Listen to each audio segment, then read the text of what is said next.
Hashem, we begin another 5 minutes of tefillah a day, and we're in the middle of the topic called chilui. We sort of pulled up an abrupt stop last week as Shearim Pincus is in the middle of explaining to us how sometimes when we daven, the fact that we skip around, the fact that we might not say the whole tefillah from the very beginning till the very end, as we're going to see today, that there are critical components from the first bracha all the way until the end of Aleinu. We might be missing in the fundamental area of tefillah. And he began by walking us through what a tefillah, what a shachris is supposed to be. He began by explaining the brachos begin by blessing and saying thank you to Hashem on our very being. It continues with karbanos, which what he calls are the ruach chayim, the spirit of life. It's the way he says, we don't necessarily understand this, but it's giving Hashem life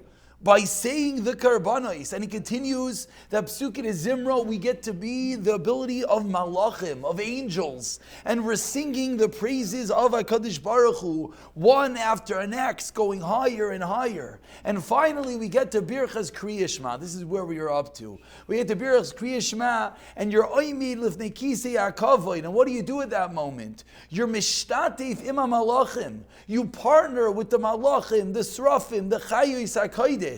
And together with the malachim, what do we say? Kadosh, Kadosh, Kadosh, Baruch Shem Kivayid. We sing it together with the malachim.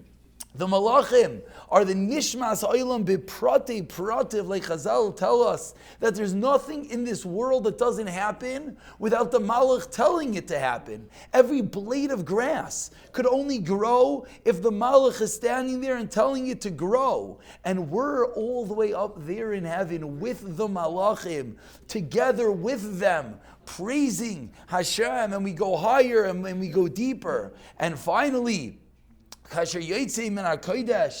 finally, and then we continue with standing at the Kodesh HaKadoshim. That's the tefillah of the Amidah, and that's the whole entirety of the tefillah from beginning until Shmoneh Esrei.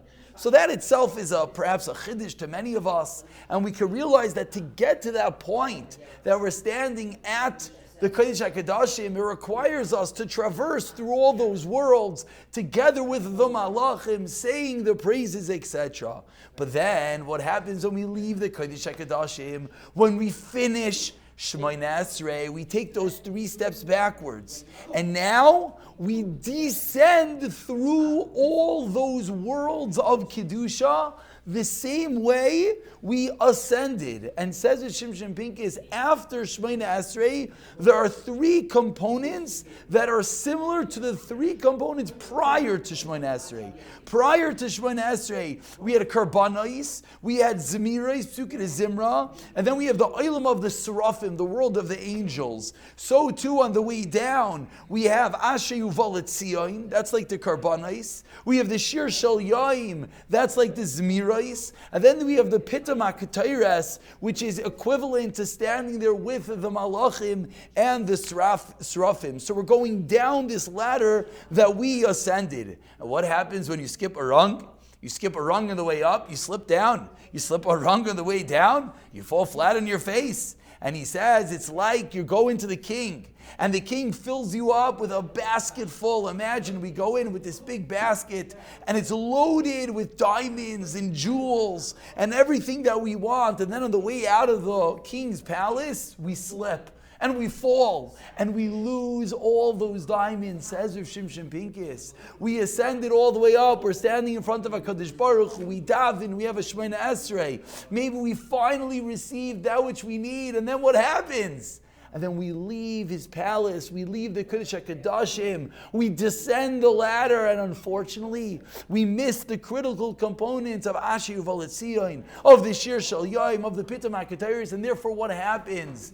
We fall, we trip, and maybe unfortunately we might lose that which we gained. And he concludes over here, and we'll conclude this part tomorrow, and he says that on the way down, on the way out of the Kisei HaKavod of the Kodesh HaKadoshim, we have to be aware that there's gazlanim, there's koichei surayim that are trying to grab away that which we had, which tomorrow will explain how we could preempt that, and ultimately the Maila of Aleinu, which will seal the entire Tefillah b'siyata dishmaya.